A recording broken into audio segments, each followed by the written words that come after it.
Mesdames, Mesdemoiselles, Messieurs, bonsoir, c'est l'heure de votre journal sur KMT, LCL, FM+, et OM5 TV sur les réseaux Free, Orange, Numéricable et Bouygues. L'onde tropicale du week-end a fait des dégâts.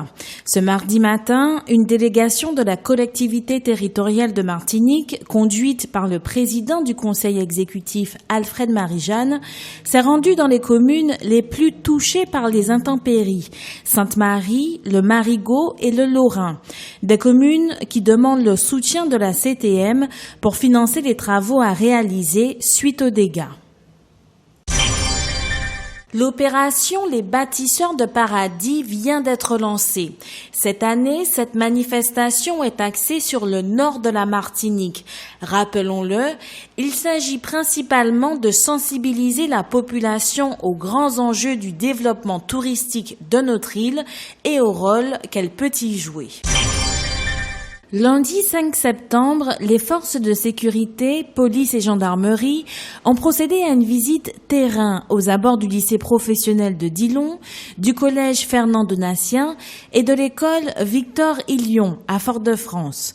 Elles étaient notamment accompagnées par Perrine Serre, la nouvelle sous-préfète, directrice de cabinet du préfet de Martinique, et Steve Moreau, adjoint au maire de Fort-de-France, en charge de la sécurité. Cette visite fait partie des dispositifs qui seront déployés tout au long de l'année scolaire pour assurer la sécurité aux abords des établissements.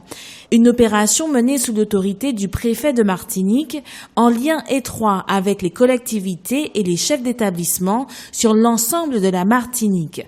Ces dispositifs permettront d'assurer une présence visible et dissuasive au moment clé de la journée scolaire, d'identifier les travaux prioritaires permettant de sécuriser les établissements et enfin de détecter des comportements inquiétants. Mais avant tout, la sécurité, c'est l'affaire de tous. Il faudra donc sensibiliser l'ensemble de la communauté scolaire, personnel enseignant, accompagnateurs, parents et élèves, afin de rester vigilants. Et justement, le secrétaire académique du SNETA FO Martinique, Jocelyn Présent, a fait parvenir à la presse une lettre dans laquelle on peut lire: comme chaque année, notre académie doit à nouveau faire face au refus d'un certain nombre de néo-titulaires martiniquais d'être affectés en France hexagonale. Il sera intéressant de voir comment la nouvelle rectrice Béatrice Cormier réagira face à cette situation récurrente. Le secrétaire académique du SNETA FO Martinique, Jocelyn Présent, a fait parvenir à la presse une lettre dans laquelle on peut lire: on pourrait penser que la rentrée 2016 se fait sans aucun problème pour les stagiaires et les néo-titulaires. Ce n'est pourtant pas le cas. Le SNETA FO a de nouveau accompagné plus d'une dizaine de stagiaires et de néo-titulaires, titulaires enseignants et administratifs, dans leur démarche de révision d'affectation. Le SNETA FO Martinique dénonce cette gestion de nos collègues qui très souvent mettent en difficulté des familles entières. Ainsi, ce collègue néo-titulaire, ex-contractuel, en génie mécanique maintenance véhicule, il possède la tutelle de sa mère de 86 ans, diabétique, en fauteuil roulant et amputé des deux jambes. Le ministère a affecté ce collègue à Paris alors qu'il y a des besoins dans cette discipline. Il en est de même pour un autre collègue néo-titulaire, ex-contractuel en maths-sciences, qui est une discipline déficitaire en TZR, titulaire en zone de remplacement, et pour laquelle de nombreux départs à la retraite sont prévus. Ce collègue est marié avec 2 enfants, il possède la tutelle de son père et doit venir en aide à sa mère. Nous ne pouvons pas passer sous silence le cas d'une collègue titulaire ex-contractuelle dans l'Académie Martinique en économie-gestion-vente qui est affectée contre sa volonté depuis 2011 à Paris, puis en Guyane depuis 2013. Elle est première non-entrante et séparée de son conjoint. Fin de citation. Nous vous en parlions récemment, alors que la rentrée universitaire a déjà été effectuée dans de nombreux établissements scolaires, les retards administratifs se poursuivent à l'ADOM, l'Agence de l'Outre-mer pour la mobilité. Conséquence, les dossiers de centaines d'étudiants qui bénéficient d'une aide financière pour payer leur billet d'avion vers l'Hexagone n'ont toujours pas été traités. Une situation qui serait notamment due à un problème informatique, puisque désormais la procédure peut être faite en ligne. Les services du ministère des Outre-mer sont actuellement mobilisés pour trouver une solution. On espère donc que tout rentrera dans l'ordre rapidement. Hier, lundi soir, l'ADOM a d'ailleurs affrété un vol Air Caraïbes vers Paris pour permettre à des étudiants martiniquais et guadeloupéens bénéficiaires du passeport mobilité de rejoindre leurs écoles. On estime à 13% la part de la population martiniquaise en grande difficulté par rapport à l'écrit. En 2006, il s'agissait de 34 000 personnes. En 2014, c'était 29 000 personnes qui connaissaient des problèmes de lecture et d'écriture, soit 5 000 de moins. Les hommes sont plus souvent en difficulté face à la chose écrite que les femmes, 24% contre 15,4%. Il faut savoir aussi que 22,4% des demandeurs d'emploi sont en situation d'illettrisme, contre seulement, si on peut dire, 9,7% des personnes qui ont un emploi. C'est dans l'agriculture et la pêche qu'on trouve le plus d'illettrés, 44,4%. Il convient de savoir également que c'est dans le nord de la Martinique qu'ils sont le plus nombreux, 23,3% dans le nord Atlantique, 21,2% dans le nord Caraïbes, viennent ensuite le sud, 10,6%, et le centre, 9,8%. Tous ces chiffres sont donnés par une enquête de l'INSEE. Les journées défense et citoyenneté en 2015 fournissent une autre information qui n'est pas très bonne. En Martinique, 19,5% des jeunes reçus sont en situation d'illettrisme, alors que la moyenne nationale est de 4,3%. Il faudra bien qu'un jour on se demande sérieusement pourquoi une telle différence, nous voulons dire un tel fossé.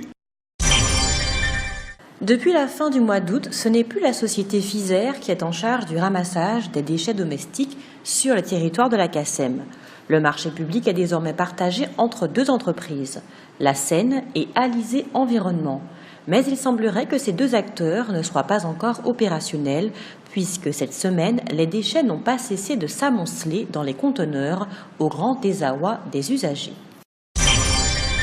Nous n'en avons pas forcément conscience, mais l'eau potable est une ressource coûteuse, notamment pour nous, Martiniquais. Avec un prix moyen de 5,37 € par mètre cube, nous sommes le département français au tarif le plus élevé. Une situation notamment due au coût d'exploitation, mais aussi à la rémunération du personnel. Pour Loïc Magniot, le directeur adjoint de l'Office de l'eau,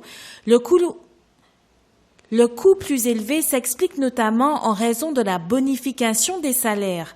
La prime des 40% est ainsi répercutée sur le prix de vente.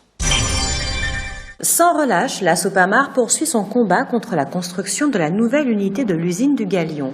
Prenons pour exemple une usine utilisant la biomasse à Gardanne dans le sud de la France. Olivier Bérisson, le président de l'association écologiste, affirme que la biomasse est aussi nocive que le charbon.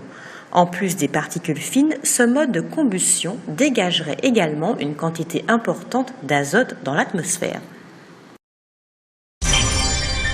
Il existe en France des plans climat-air-énergie territoriaux dont on connaît désormais le contenu. Ces plans sont portés par les établissements publics de coopération intercommunale, les EPCI, de plus de 20 000 habitants. Ils ont notamment pour objectif de réduire les émissions de gaz à effet de serre et d'encourager le développement d'énergies renouvelables. Normalement, les associations écologistes devraient être très attentives aux plans climat, air, énergie territoriaux qui devront être mis en place par la CACEM, l'Espace Sud et Cap Nord. L'occasion aussi pour elles de faire des propositions réalistes.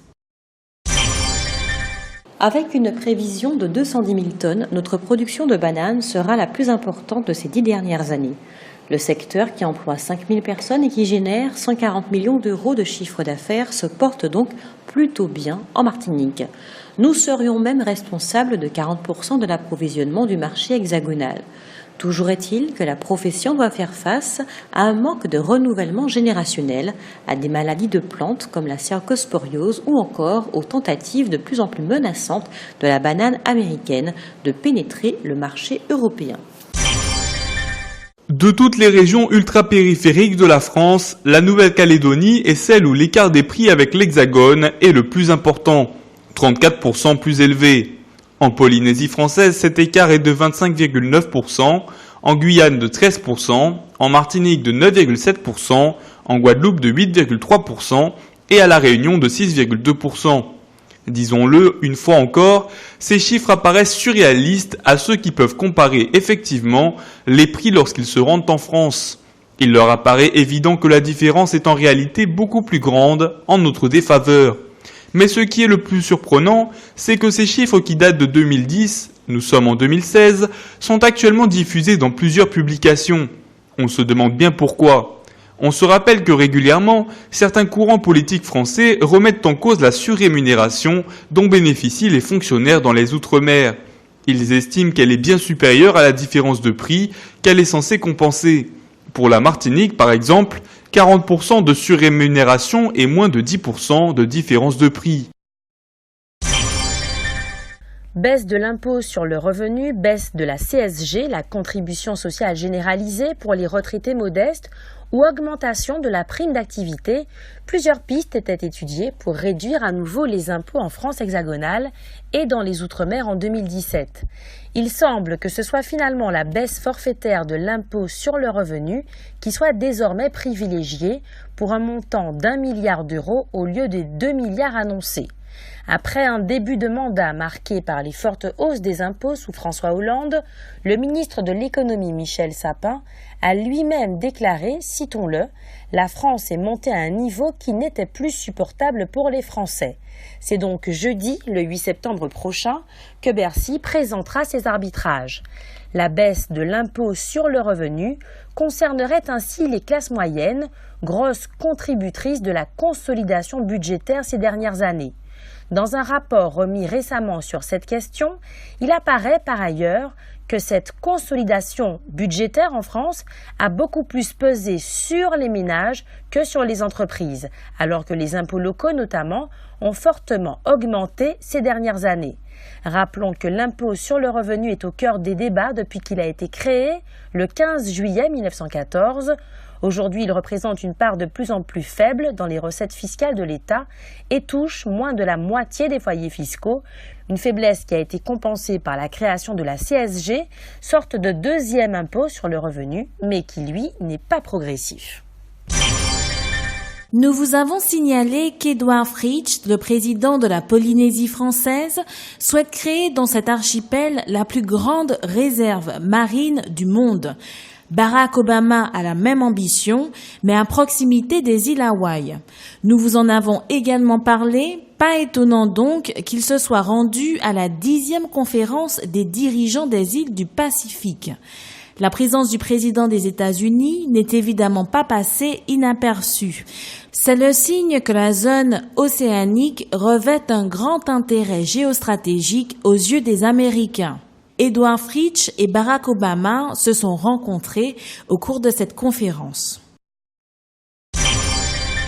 Vous le savez sans doute, avant que ne débute la colonisation européenne de la Caraïbe et que n'y soient déportées les populations africaines, l'archipel était peuplé par des tribus amérindiennes qui ont donné leur nom à la région, les Caraïbes.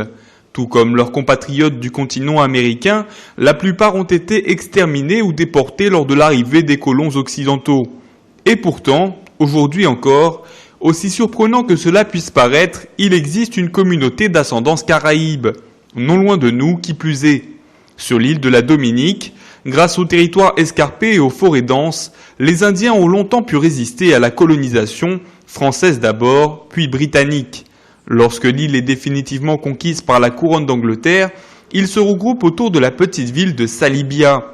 En 1903, les Britanniques reconnaissent officiellement la communauté des Caraïbes de la Dominique et leur concèdent un territoire autonome de 15 km².